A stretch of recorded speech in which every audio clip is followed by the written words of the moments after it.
that's how I feel about it. It is a renaissance. It's a slippery slope. It really just depends on what the organizer's goal is. It doesn't make for like cooler looking cars. Hell yeah, and I'm all for that. But there are people that will be ultimately alienated by this renaissance simply because someone is going to out time them. Not even outspend, but like out time them. Yeah, at this point, it's not even like outspend. It's really just about like out time. Like how much time do you have to CAD stuff and sit there and print stuff? And, I do think that you're right. Like it is kind of an arms race to a degree. And I think that arms race is almost sort of, these days, it's not, like you said, not so much about horsepower anymore because we've kind of figured that out. But it is about aero. And I think a big part of that is when you look at things like World Time Attack Challenge or the Time Attack people on the grid life side of the house and whatever else, and they see all these live streams, they see these really extreme cars with really big aero, and it just looks exciting and cool. A lot of people see that and they think, oh, I want that, right?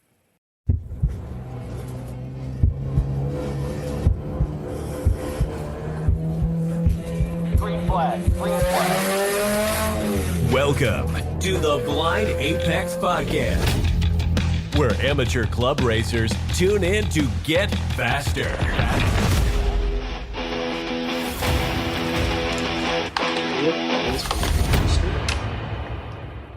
This episode is brought to you by DeechWorks Fuel Systems. Use Apex 10 at checkout to save on fueling your passion.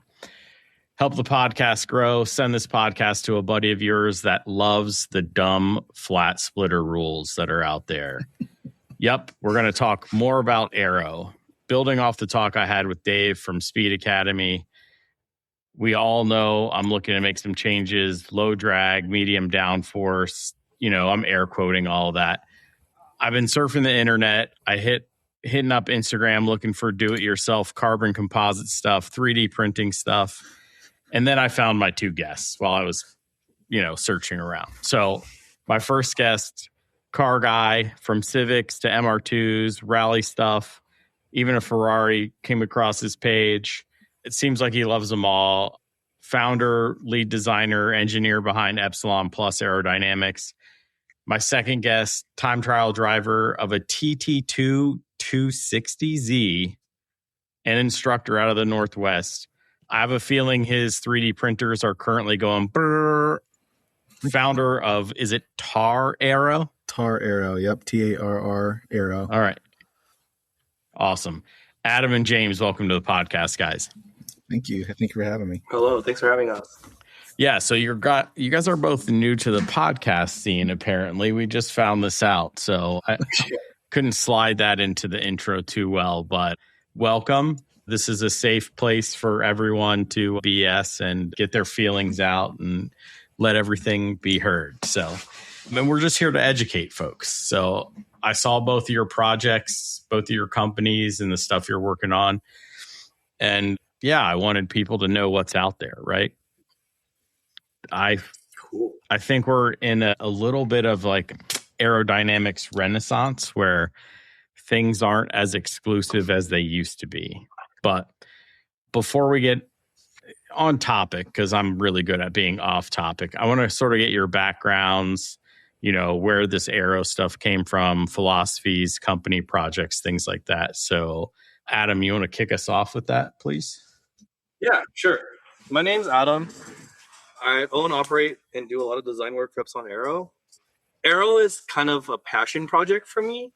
A lot of my actual business comes from engineering consulting, and Epsilon Aero's actual bread and butter is more like cosmetic parts. So we do a lot of motorsport inspired lip kits and stuff like that. But I do keep a very defined area between what I would call like our rice parts and our motorsport parts. A lot of our motorsport parts are out of my own personal need.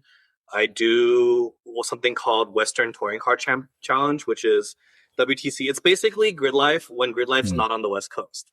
So it mirrors a lot of the rules. There's very similar rules. I like to drive, but I do enjoy the car building side of it. So just like James, we do a lot of 3D printing, a lot of 3D scanning, but I tend to be more on the prototyping and cosmetic visual side of things. The aero side is like relatively new as far as the business model goes for us. Okay. But yeah. And James, let's get your background.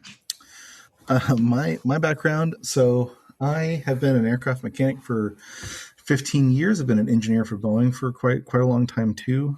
And I've been driving for, since 2012 in Super Touring 4, Spec C, ST2, Global Time Attack Unlimited class, which is, I've really kind of latched onto that over the past couple of years, and been instructing for a long time.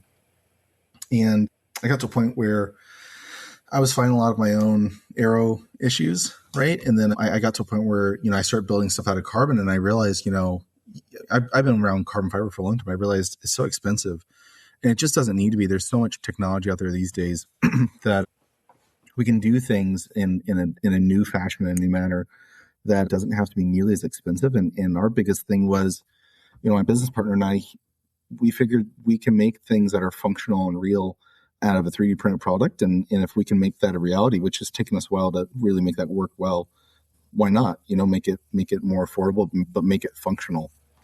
We don't want to 3D print tchotchkes like a lot of people do when they make a 3D printing company. Yeah, so I saw the Epsilon Plus wing that was out. That thing's rad. And I can't wait to put it on the car. I can't wait to test it, get it in the wind tunnel, get some data, some side-by-side data with some of the other wings that I have laying around the house. So, did you get it already? But also, James, your project. What's that? Did you get it already? Did you get yours in the mail already? Yeah, it's already here. It's been hanging out at the in the garage. I need to. I'm scientifically minded in that I'm going to do a side by side, so I'll be doing the exact same mounting pattern as my 9 lives and the other wings that go on my uprights. We found a really good efficiency spot on my car on the FG2 coupe, so seems to be as effective as I want it to be without a penalty or much of a penalty. So we're going to test them all, there to see how effective they are against each other. So it'll be interesting, though. I'm going to need a little bit more downforce, so I'll take a little bit of drag penalty for it. So it won't be, 1-to-1 because I'm going to go from a 55-inch to, is yours a 66.5-inch, I think? It's 67 right now. Okay. It's a 10.5 cord, and then I thought it was a 66.5, but I actually measured it again, and it's 66.5 to 67. So there's a little bit of variance that I need to control in the production process. But yeah, 60. Okay. Depend for the guys that are really anal about the rules is 66 and 67. Okay, that's fine. People learn to get over that, I think, because they do dumb things like make flat splitter rules, but we harp on that all the time. But yeah. James, that's where your project comes in. Is what I saw, what really drug me to you was the shaped 3D printed like custom splitter setup. Yeah. As someone who spent 6 hours with a belt sander shaping his inch and a half thick birch splitter that I routed here and there and skeletonized and shaped and did all that stuff. It's pretty interesting to see what project that you guys have going on. So can you talk about that a little bit? Sure. I was just at Portland on Saturday instructing for NASA Northwest, and I have a client there that I haven't gotten to yet, and a few of the guys who use birch plywood splitters, and they were all broken. They, one had an oopsie off track, or one of them's just been used too much, things like that. Like it's always constantly an issue.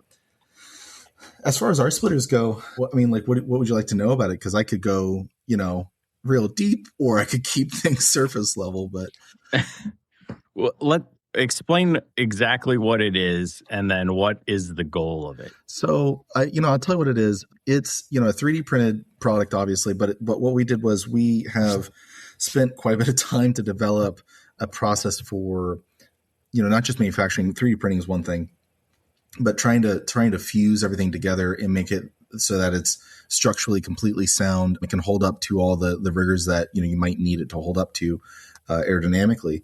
And so, we're constantly finding new ways to improve things, which is really cool.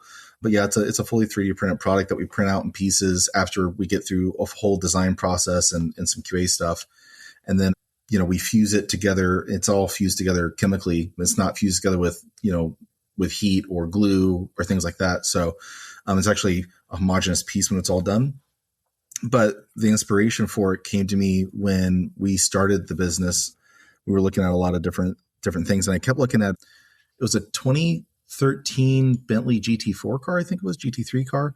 And I gotten some photos of it splitter. And it was like just so smooth. And I had like these really large tunnels in it and things like that. And I thought, man, that's really neat. But, it's got to be expensive, really expensive to have and make molds for that. And then, the molds are going to take a lot of space. And so we decided to make it in digital space so that way we can just have another one whenever we want it to press a button, essentially. And when I start looking at other companies who made splitter tunnels and things like that, it was just like, there's just so many things wrong with what they're making. And there's things that they're not showing in their CFD data that should show up because of, lip edges and all sorts of other things and fastener head location things, whatnot. So we decided, it's better if we can make it things completely smooth, because that's where all your low pressure and downforce comes from, and just print it without all those extra problems. Yeah. So in the class in Honda Challenge H2, I hear a lot that says, oh, these splitters, they don't do anything. And it has a lot to do with the details. Even with your birch splitter, right? True. You have to pay attention to all the details. And if you're not a woodworker, you're not going to really be able to do it with birch. But with a 3D printer, you've been able to go beyond what the average woodworker can do, right? Yeah, we can. The funny thing about that, though, is I have a lot of people ask me all the time, how much does it weigh? How much downforce does it make? All this other stuff. And I always say to them, what are you driving? Because there's so many variables involved in every single piece for every single car. No, unless you're driving the same exact car that I built this for, you're not going to have the same numbers, right? When you look at a high efficiency GT4 splitter that, cost, a team $10,000, that splitter might make, say, 80 pounds of downforce at 90 miles an hour. But they're also within a very small operating window of like 2.5 inches off the ground, things like that. And so some of these customers, we're trying to make a motorsport product. It's not really made for the street. I usually talk to people and say, what's your ride height? What's this? What's that? And what kind of space do you have to work with? Because, when people put on flat splitters and then things don't really work like they expect it to, it's probably because A, it's a flat splitter. They don't really work that well. And there's probably a lot of other factors that you have wrong. Not to be mean or nothing like that, but I mean, you can correct things pretty easy if you just, think about it slightly differently. Yeah, I'm a firm believer that it's, especially the front aero, is a very complex package that you're putting together, right? You're talking about how are you directing the air into the engine bay? How are you getting it out of the engine bay? How are you using your splitter effectively? There's a lot going on the front end of a car to make things work. So, and I'm learning the hard way, right? I make mistakes. I talk to a lot of people, but there's a lot going on. So a splitter alone is not going to help you. There's a lot of work that has to be done up front, in my opinion. So, yeah. And even more importantly than where the air goes in your engine bay, it's more about where's it going to your wheel well, and what are you doing with it, or how do you get it out, right? Mm-hmm. Yeah, that's a big one that people seem to kind of misconstrue or misunderstand for some reason. Yeah, absolutely. I mean, just fender liners by themselves. If your factory fender liners are missing, you're likely hurting yourself. Probably. But, how many times have we seen people just rip them out and throw them in the trash because, their new beefy tires touched them and ripped them out a little bit, Sure. I really wanted to highlight these projects, especially early on, because I think the Epsilon wing is going to make things more affordable, especially for the do-it-yourself person. It's absolutely from what I've seen, it's, technically speaking, the best looking shape for the dollar, and it's got to be pretty effective. But we're going to test it out, right? Like, Adam, how many cars have you put this wing on so far, and what kind of testing have you done with your wing? Sorry, I didn't realize I was on mute. The biggest thing that was a wild card for the wing was really whether or not that material was usable, right? So I have a write-up that I'm planning on uploading a little later. It's just I want to make sure all of it's scrubbed of semi-sensitive info, because we did a lot of benchmarking of other products, and it just, it's not a good look for that kind of thing. So that'll get uploaded soon. But like stuff like, nylon is really, really prone to absorbing moisture.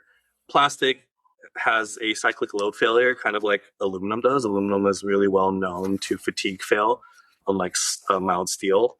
And the biggest thing is really like, yes, I can make this stiffer, but at what cost, right? It wouldn't really make a whole lot of sense if this thing flexed like 2 inches, 140 miles an hour, right? I can make it stiffer, but do I also want this to weigh 15 odd pounds, for the wing element? So that was a lot of it. The CFD was pretty straightforward. I wasn't too worried about that, mostly because the airfoil we used was pretty similar to a carbon airfoil we already have for this product. The only difference is the carbon airfoil we have is a kind of a banana airfoil where the cord gets longer in the middle. This is more or less just a 2D version of that. But it is designed to be pretty similar in performance as the current standard on the industry, whether it's the aluminum extrusions or the cheaper 2D carbon ones. The main goal is to really hyper optimize for cost, right? About 80 to 90% of our current market tends to be like your grassroots, Lucky Dog, Champ Car, Lemons cars, right? The cars that are like, sub 300 horsepower, never see a mile above 130. So again, like that was the main goal, and where we basically try to figure out where we land on the Venn diagram of performance, cost, and cosmetics. I'm generally happy with where we landed, but we're now at the phase where, just like you have a set, you have a span. We sent about 40 to 50 unit samples out to various friends, vendors, competitors, like the series I race in, just to make sure that they feel like it's a good product, it's easy to install, there isn't any kind of like install issue, there isn't any kind of heat issue or anything that like goes beyond what I would consider to be cost effective to simulate, right? We've ran a couple wingspans already through some Lucky Dog races. But the biggest things that we're going to be testing over the next couple months is really UV stability, because often you see a lot of these guys just leave their race cars outside in the sun in the field or whatever. And then I do want to see how much of the unintended performance window I can push, because ultimately I simulated for a 66.5 wingspan at 140 miles an hour for edge mounting, and like I said, the data will be posted somewhere. But at the max AOA, it deflects something like 10 millimeters, which I thought was acceptable at 140. But that's like edge mounting a wing that's 67 inches wide, which is like something you would never do to begin with. So I'm kind of curious what the performance would look like if you put it on, like, say, Spec Corvette or something that is a little outside our intended performance envelope, whether or not it would work as intended or not. Well, but yeah, it's I intend to take your wing over 140 miles an hour. That's for sure. So, okay. Yeah, as long as you're not like edge mounting it or doing it something stupid, I just really want to make sure that no one hurts themselves. It is ultimately like a very, very unheard of thing to use. The nylon composite we're using is pretty similar to what OEs use for intake manifolds. There are more exotic, stiffer materials. I could be using like a polycarbonate based material, but the problem is at a certain point, if I can't get the cost below what the current status quo is, then it doesn't make a lot of sense to be using that as a material, right? So aluminum extrusion is already like outstandingly cheap, but like the biggest pain point for a lot of people is the aluminum extrusion. Welding aluminum in and of itself is just not trivial. When we did our market research, a lot of people complained about aluminum warping really easily, right? Because just the amount of people that know how to weld aluminum is kind of few and far between. And on top of that, aluminum is known to fatigue fail really, really quickly. So when you put it as somewhere as critical as the wing mount, where it does see a lot of left to right cyclic loading, and people have seen instances where the welds fail or the joint fatigues out, we wanted to introduce something that would be easier to install, most likely less likely to fail, right? Easy to install, and a lot of people do also complain that they don't like the raw aluminum finish. So I think in one fell swoop, I feel like we managed to make something that was cheaper, more cosmetically attractive, easier to install, and then really performance is up to the jury, right? It's just like you guys said, Aero is really not a one size fits all solution, right? So, I think if I can get this to work for that specific target of, the entry level Champ car, the entry level Lemons car, and that works well, then there's a world where I can introduce other airfoil shapes using similar technology. Yeah, and I think that you're fighting just like I am, like a little bit of an uphill battle, no matter how good the product is, right? Of, hey, I've got a plastic made thing that does this really cool aero stuff, right? And convincing people that that's a good route to take. Yeah. Right. Especially when I come from like the cosmetic aero world, right? 3D printing is still very seen as, I wouldn't say it's frowned upon, but it's considered like less professional, even though like the status quo for OEs is clay modeling, but like their workflow is so ass backwards where they like do it in CAD and then they take clay and then they have a 5-axis machine it out, and then they like, carve it, and then they'll just scan it again to re-CAD it. And I'm just like, what was the point of doing all of that? Yep. Right? It's ultimately there to exude legitimacy, you know what I'm saying? But it's like, it's so cost ineffective, whereas you could literally 3D print it, and yes, it's not as easy to carve, and yes, it's not as elegant and not as pretty, but it does like 99.9% the same job. And I would argue that it's like 10%. Yeah, that's the wild thing too. Is like, everyone, like, I think people in the motorsport world still think, oh, carbon is the end all be all, which carbon is fantastic. No arguments with that, right? It's really great stuff. I think a lot of people still think that it's like this newer thing. It's like carbon's been out since like the late 80s. We've jumped leap and bounds, right, in technology in almost every sector since then. There's room for something new at this point that performs just as well. It doesn't always have to be carbon fabric. I mean, and that's the other thing I just don't understand with carbon fabric to this day is it's been around so long. Why is it still so wildly expensive? I think it has a demand issue is why it's still up there, right? We're not saturated enough, even though you can buy it on Amazon and stuff. I'm just as guilty. I love my carbon fiber pieces, right? I was definitely going to skeletonize a splitter, a birch splitter, and then foam insert it and then wrap it, wet lay it in carbon after I get it where I wanted it to be, right? Because I don't want it to delaminate. Well, it's not going to delaminate once you have carbon, but the amount of time you have to put into that splitter build is much different than even printing. And it's definitely more than just painting marine grade birch, So I think it's funny you say you don't want it to delaminate or it won't with carbon. And to be honest with you, we've had customers that we've sent parts to before that have raced with different time attack groups when they use carbon splitters. And I wholeheartedly believe, and I tell people all the time, splitters are consumables because they are. And carbon splitters specifically, especially when they're made out of foam and carbon, we've seen a couple of guys where, it scrapes the ground every so often and might end up with like a small hole in the front. And we've seen where air has caught that and then peeled the carbon off the bottom of the splitter in a few cases. A lot of people don't usually realize that when you use the high density foam and you skin it with carbon, the carbon will still vibrate with all the vibrations in the motor and the suspension and all this other stuff, right? And the foam starts to break down at that boundary where it's bonded onto the carbon, and you put air in between there, it will peel back. So I actually have a follow-up question for you, James, anyway, about your 3D printing and how you bond it. Say we were to get a splitter from you, how or is it possible to repair a section? Because you're right, they are consumable, right? So if they break, would it be possible to just repair a section of it? Depends on how it breaks, to be completely honest with you. It depends on how much of an impact you have. We try to provide a product that performs super well as far as making a lot of downforce without costing you the GT4 price.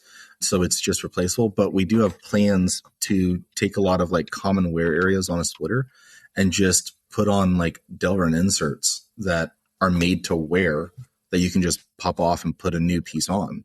So, Adam, here's a question for you. So, what do you think is the biggest misconception amateur racers have about aerodynamic development right now?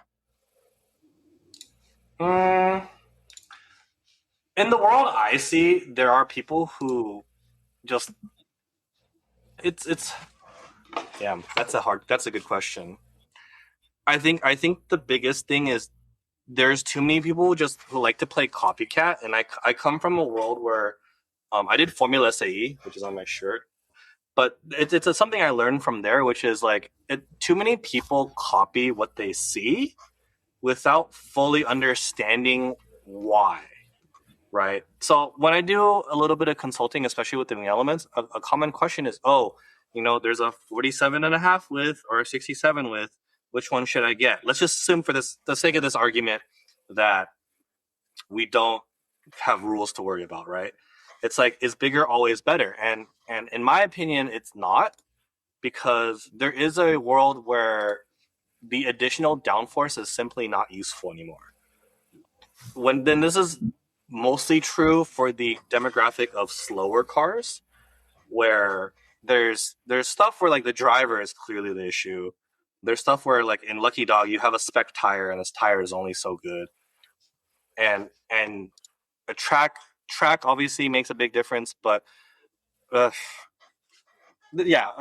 sorry, I'm getting sidetracked here. It's a lot of people throwing on stuff, not knowing what and why it does, or what and how it works, right? Which is like, you guys touched on this earlier, which is like ripping out the fender liners, stuff like that, right? A lot of people see that race cars don't have fender liners and don't realize, like, a lot of aero is a packaging issue, right? A lot of people want to do certain things a certain way, but simply couldn't because of packaging. And I think if I were to like send one message to people who are building cars with aero, it's like, don't ever take anything you see as face value, because there are so many other things to consider other than like, oh, they didn't run vents because X, Y. They didn't do this because Y, or they didn't do this because that must be correct. There's like, packaging is such a huge problem with a lot of these cars, especially people like us, where we take street cars and turn them into race cars, right? Where like certain things are just simply not possible because of tie rods, because of, brake caliper positioning, because of hood clearance and shit like that. James, did you have anything you wanted to add to that? I agree with him completely. Bigger is not always better, to be completely honest. I think a lot of people constantly have that misconception of, oh, it's got to be bigger, it's got to be this, it's got to be that. And it's like, it doesn't have to be. But I think my biggest issue for what I see in the industry and what consumers see when they look at stuff is, not all CFD data is good data. Not all CFD data is actually accurate, right? Like, a lot of people don't realize that you can put out some CFD data that is, yes, it's been run, it's been done by professional, whatever else, right? And it looks great, but it might just be completely wrong. And from a perspective of, they didn't have it in a high enough resolution, right? They didn't have the right Reynolds number, or whatever the case may be. And so then they put out this stuff because it looks really fancy and people gravitate towards that. thinking that they're going to, get one thing. And most people who buy stuff like this, who are building their own track car in their garage and things like that, they're not really going to be able to tell, the difference of 5 pounds of downforce versus not having that, right? And so we don't publish a lot of our CFD data because some of it can actually look a little bit disappointing, because we actually try our best to make sure that it's as close to reality as possible. And sometimes those CFD runs run us 48 hours just to make a run work. But I think that's probably the biggest misconception I see out of most consumers. They see stuff and they go, "Ooh, pretty lines. That must be the one to buy." And it's like, no, that's not always true. Thank you for adding that, because that is something I forgot about as well. Yeah, even CFD is like highly contextual. And even when I sell non-motorsport stuff, like clearly just like an upgraded rear wing that's like clearly, from my point of view, cosmetic only, they'll be like, "Did you wind tunnel test this? Did you CFD this?" And I'm like, okay, so what if I did? What?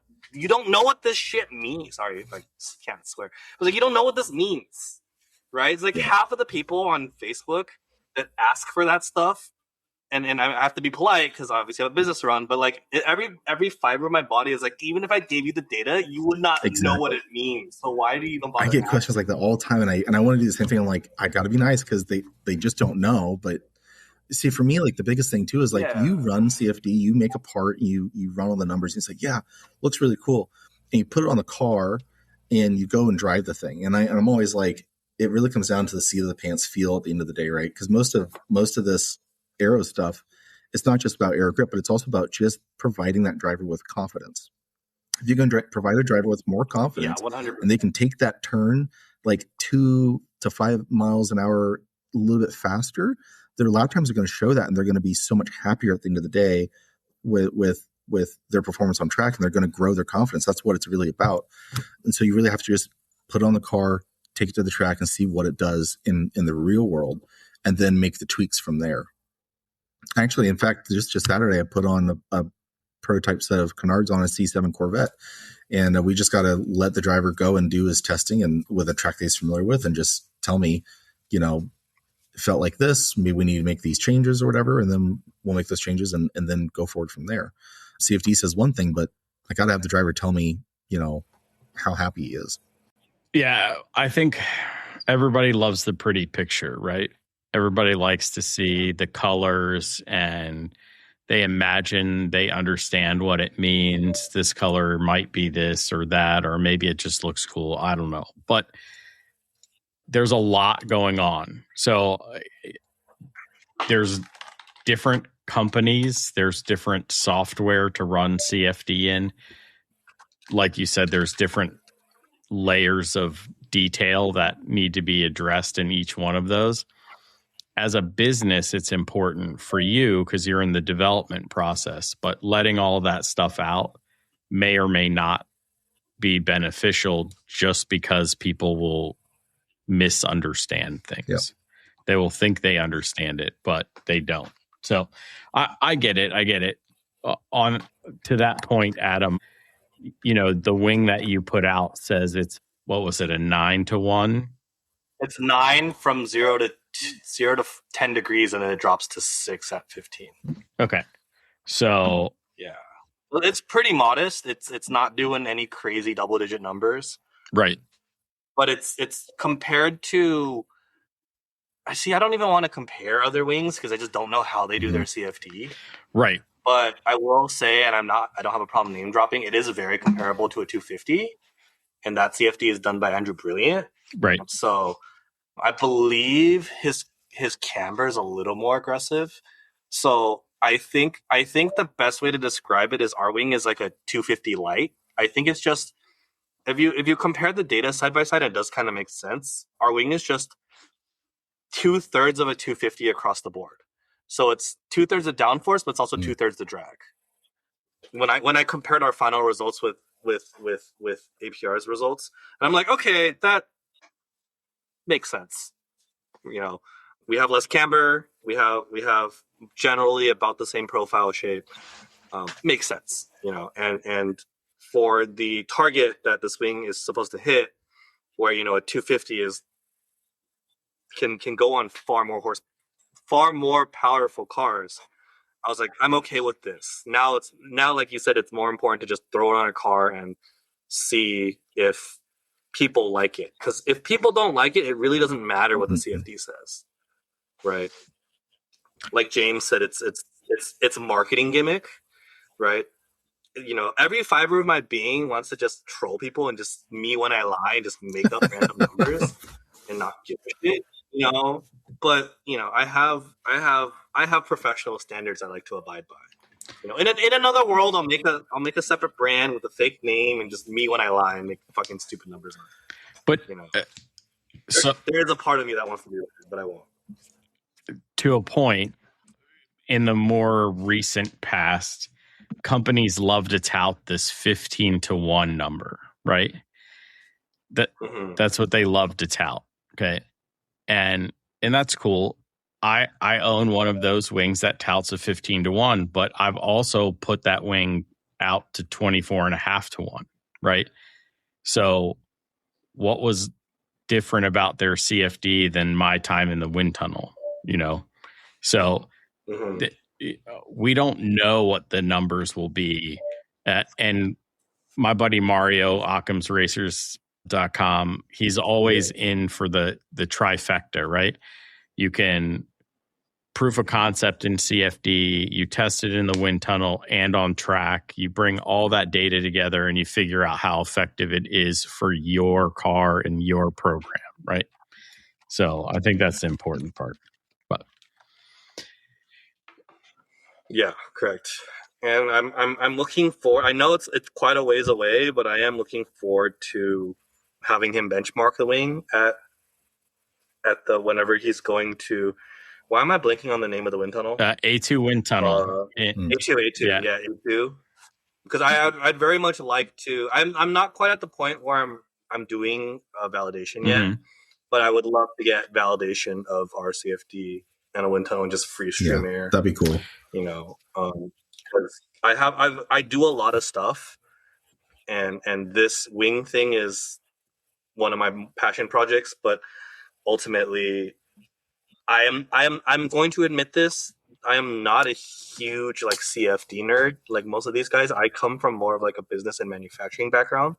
So like I do force myself to educate myself on like basic aero principles and intermediate aero principles, but I am not like I don't sit down and I haven't sat down and done CFD runs since college. I have buddies that help me with that. I know enough to sniff out when things stink, but I'm very much not like a hardcore aerodynamicist. But yeah. So full disclosure. Just so the listeners know, Mario and I are going to the wind tunnel the fall of 2027. So that's our 2027 trip. If you guys want to go participate with us and bring your car, mario.corf@gmail.com. I'll put it in the show description because we're trying to get enough people together to do a 3-day, maybe 10-car baseline, do some wing sweeps, and so people get educated on what's going on with their car from a wind tunnel perspective. That's down in Georgia, right? North Carolina. Mooresville, okay. North Carolina. Yeah. Cool. North Carolina. Is it fall just because that's how long out it's booked? Because I know he just went like not even a month ago. Yeah, we were there not that long ago. It's the fall mostly because the wind tunnel in North Carolina gets hot. Oh. I see. Yeah, the friction that happens through the process of the wind tunnel, the temperature in the wind tunnel is like 4, 5, 10 degrees higher maybe than the ambient temperature outside by the time the day is, halfway done. Yeah. And you're sweating. So like you're like in there in the summer just getting cooked like a turkey. Oh yeah. Yeah, for sure. It's nuts. And you got to hustle, man. Every run is, $50 basically, right? Or somewhere in that realm. So you're trying to hustle so you can be more efficient with your time and money and learn more. So, but these things are open to us, right? We have CFD. You can do your own CFD. You can, you can put yarn on your car. You can go take measurements. I mean, the data acquisitions that we have are immensely powerful these days, right? So you can test all of these things if you want to go through the road, like through the motions anyway. So when you guys look at grassroots motorsports today, do you think we're actually in an aerodynamics renaissance? There's part of me that feels like when it comes to grassroots motorsports, and I think that the dollar is getting shorter, and so but the competition's still there, and so now people are starting to look for new ways to edge out the competition, right? Constantly looking for ways to add in some more aero and still afford tires, right? And that's the big important thing, is you need good tires, right? And fortunately, at the same time, I think we have, again, every day we have more and more information available to us than we did the day before. And so for those who are, savvy and don't mind reading a little bit and searching for the right answers, I think it's easier now than ever to really find solutions for problems that you might have. And I think more and more people are searching for those solutions because they can't just throw thousands of dollars to brute force their way through things, right? They have to find a way to sort of finesse their car closer to the podium. Adam, do you have?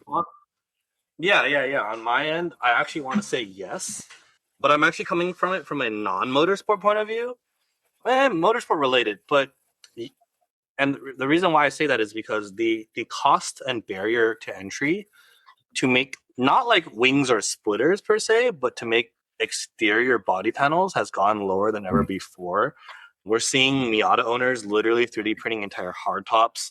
We're seeing people 3D print bumpers, 3D print, various delete kits. You can 3D print.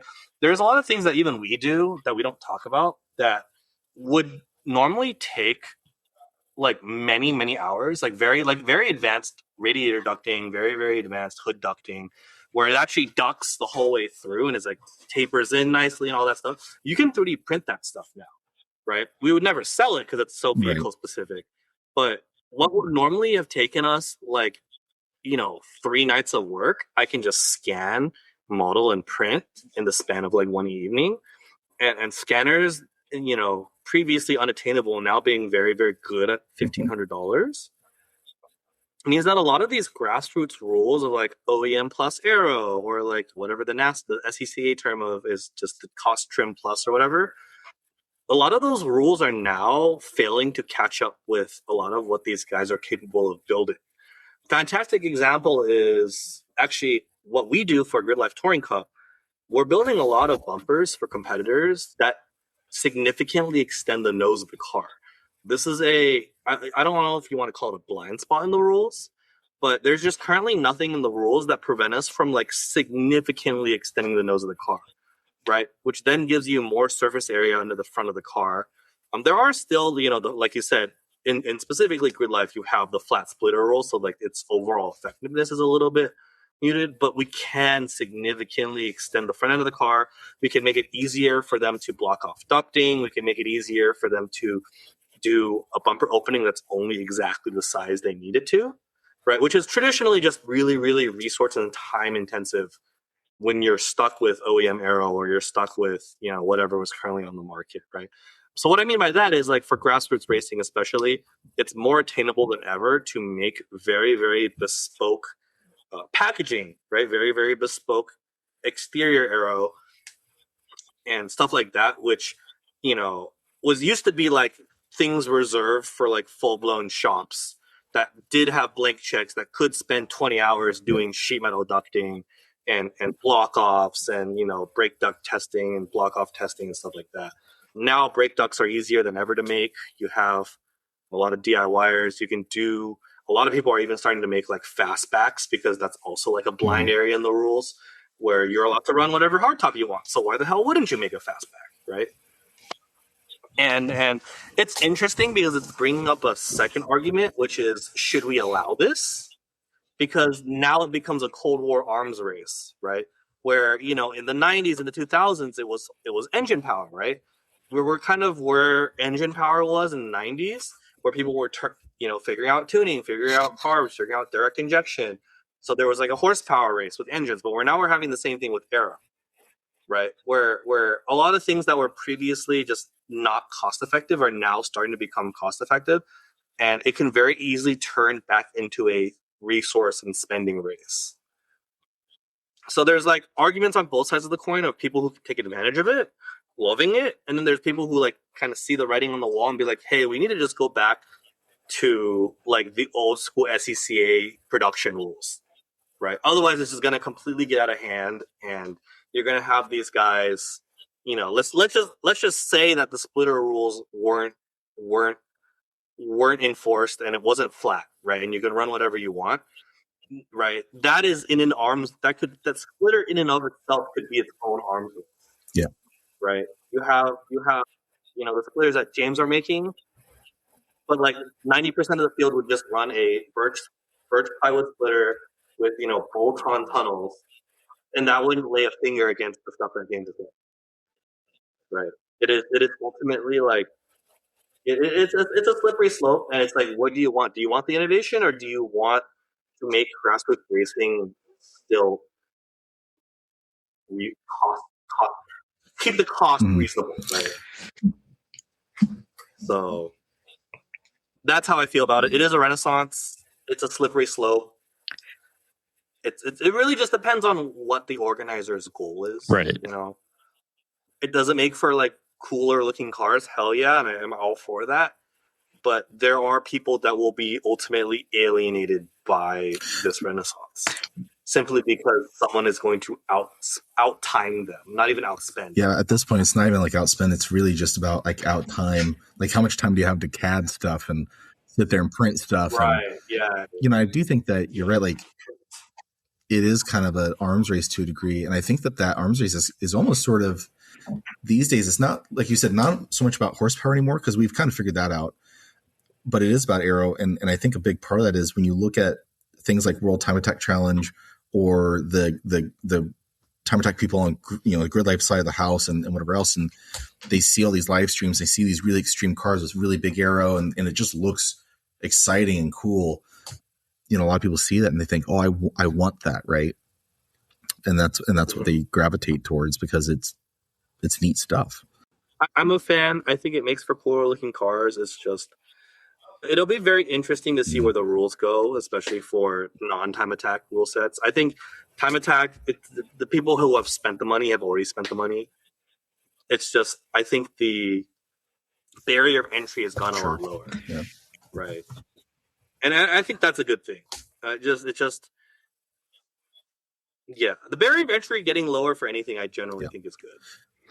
I mean, that's like our biggest goal when we started, our company was like, I wanted to provide really good sound aerodynamic devices, right? But just for less money. I wanted to take the money out of, the carbon industry for a lot of this aero, because, you have some people spending a lot of money on carbon parts, and they're like, well, I'm gonna have to use some pull off tires from last year versus just buying a new set of Hoosiers and really seeing what it can do. So yeah, I'd like to see the barrier of entry continue to fall. Yeah,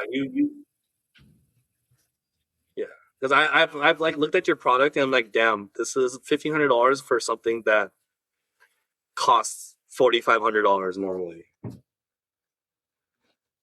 I think that's what they go like for, like $1,300 usually for a full size splitter. We do have some exceptions. We have some customers that are asking for some splitters that are larger and thicker and do a lot more extreme things, which we're working on. But for the most part, we're a very new company compared to Epsilon and a lot of the other groups. We have a lot of design work to do to get through a catalog of models. But by the time we're done, that's kind of like where we're going to probably settle for. Most of it is going to be for splitters in particular, right? And we continue to develop other, products like canards and things like that, which, we're hoping to provide, like I said, better aero, but for a very decent price, right? Just to help lower that barrier of entry and make things a little bit more competitive if we can. Yeah, I think a lot of it has to do with the rules are going to have to catch up because the car manufacturers are catching up. Not everybody's in a 40-year-old, car anymore. Mm-hmm. And so the newer cars, there's guys, they hunt newish cars, maybe one generation old or even, first year of the current generation cars on Copart or wherever, and they're building the latest and the greatest, and the OEMs are already ahead of the game. Mm-hmm. They're already competing against each other, World Challenge, TCA cars, TCR cars, those types of competitions, they do bleed into the production cars eventually. So you're either going to have to catch up with the older stuff and the rules, or the newer cars are going to get left out. And that's how motorsports dies. So, right. And let me ask you this question. Like, how do you feel about some of these newer cars being so unbelievably competent out of the box? From where I'm at, the people that we race with and whatnot, we have this really weird mix of either you've got something really old that you spent an exorbitant amount of time and effort into, building to make it do what it's doing, or you just go buy the new GT3 RS and you could be a novice driver and be almost in the top of the standings because the car is doing most of everything versus the driver having to really drive and wheel that car to make it happen. Personally, I always kind of feel like it's really neat that these new cars can do all these new things, but I would love to see the driver a little bit more involved in the driving process going forward. I mean, I personally feel like there's a certain level of nannies that need to be turned off, but at the same time, there's other things that are beneficial, right? So Adam does Lucky Dog races. How many minty new cars are coming into Lucky Dog right now? Lucky Dog actually has a rule that prevents explicitly that. I don't know if they changed it. I know they've proposed to have the rule be a rolling year, but as of last year, they may have changed it. But you couldn't bring anything newer than 06. Huh. Okay. Yeah, you couldn't bring anything newer than 06, specifically for that kind of thing, right? Lucky Dog also does a unique thing where they have something called Top Dog, where if you just do a lap faster than this time, more than 3 times, they just black flag you and kick you out. So they do a pretty good job of incentivizing people not spending an arms race. But at the same token, Lucky Dog is really meant to be mostly casual, right? It's like Lemon's Champ Car and that it's meant to be fun and value driven, and not like WRL where it's people are there to actually try to win. I think the better example is Grid Life, especially Touring Cup. There's a fantastic example last year before the sweeping Corvette bans. But some dude I don't remember his name, but he brought a C8 to a GLTC race. So he took a C8 and detuned it down to 250 horsepower. You can do that? Threw a wing on it. Yeah, literally. Yeah, threw a wing on it, threw a splitter on it, and then I think qualified second or third. Mm-hmm. You know what I'm saying?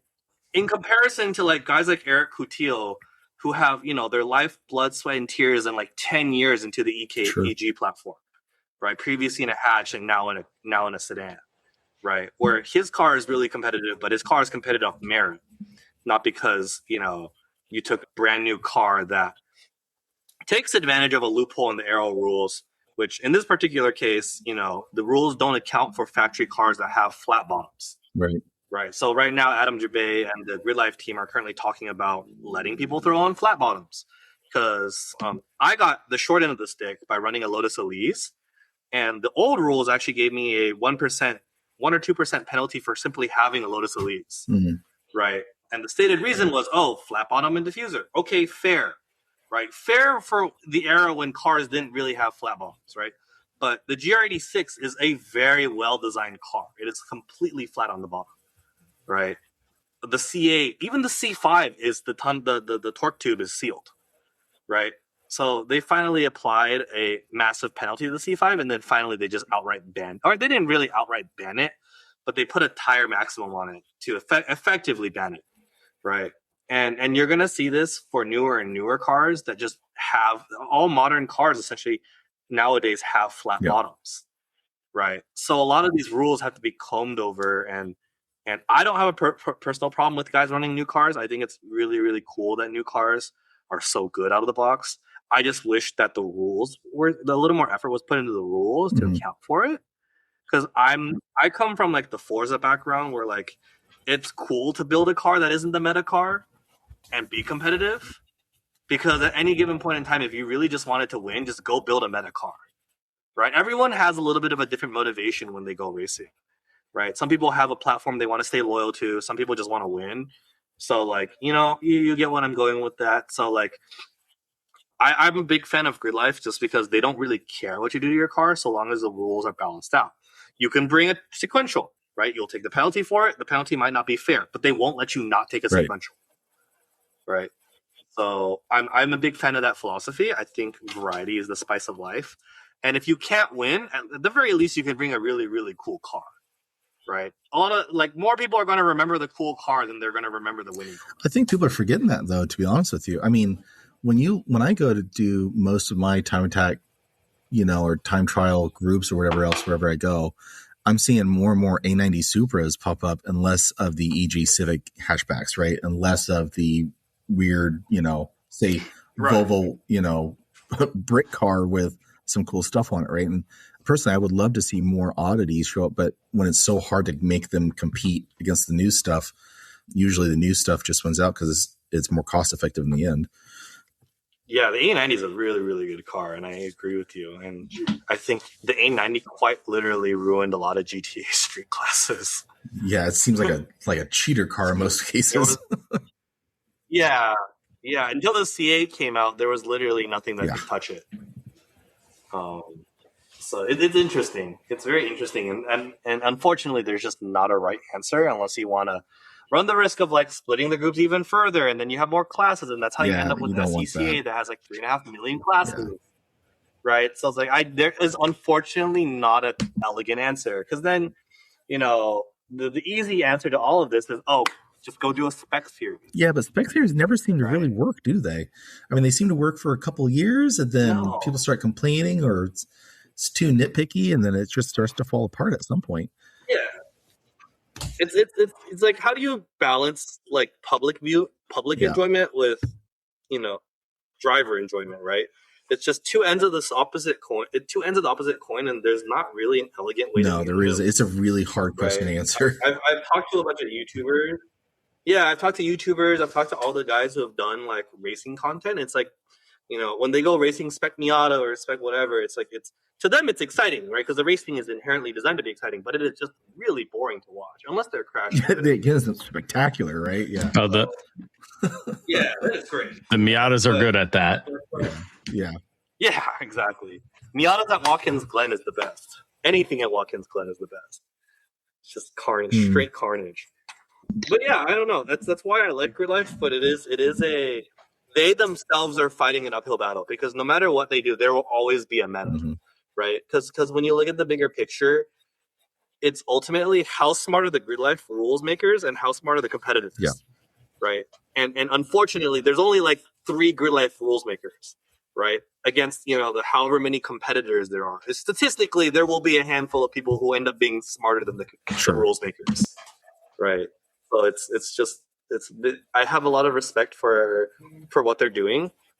If Jabay or any of those guys hear this, I hope you keep fighting the good fight, because even though they only have one event a year on the West Coast, it is quite fun to watch, and it's, in my opinion, the closest thing the best thing we have of non-homologated touring car racing other than Super Tycoon. Right. It is ultimately the North America's Super Tycoon. Yeah, maybe you're right. And it is really fun to watch from that perspective, for sure. I think people just need to remind themselves that they're out here to, competing's, obviously we're all here competing for something, right? But ultimately it's more important to just have fun with it and do the things that really make you happy. Yeah. I'm driving a car from the 70s that has manual brakes and manual steering. I'm struggling behind the wheel, but I'm having a lot of fun doing it. And I wish more people would decide, hey, I'm just going to have fun with it. Let's do something odd, right?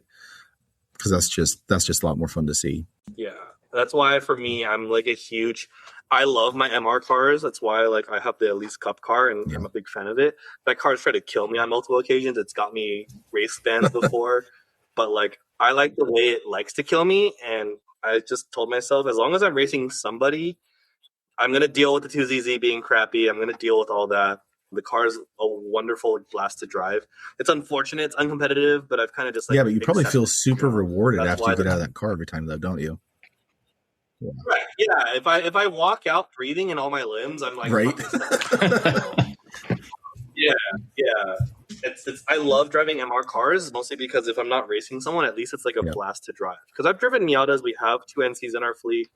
Fantastic cars, very easy to drive, right? But like I'm over that part of my life. I want my cars to kill me, which is hey, we're in the same boat. So like Ricky, I'm too old for that. You had to learn to drive with the fear. All right, so we're a little bit over an hour, so I wanted to make sure that we got our segment in. But before we do that, James, where can they find you and the company? So you can find us at taraero.com. That's TARR arrow.com, or you can also find us at TarAero on Instagram or tar_official on YouTube. We're trying to grow that YouTube at the moment. So awesome. And Adam, where can they find you? www.epsilon.plus. So plus is the domain suffix. Okay. But yeah.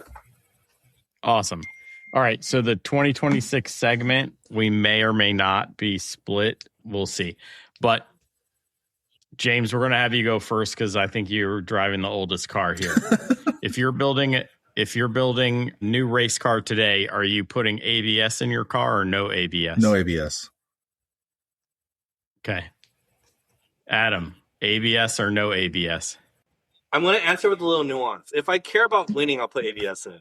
But if it's for me and I don't really care, no ABS.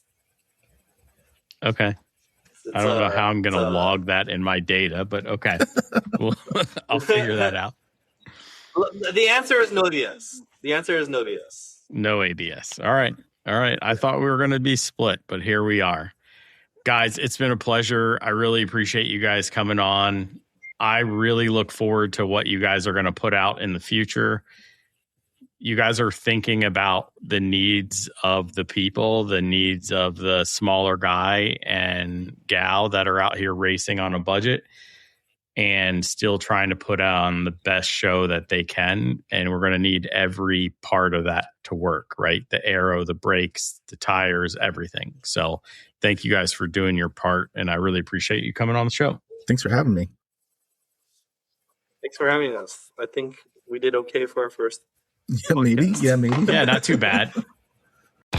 Until next time, keep working on yourself, keep working on the car, and let's get faster.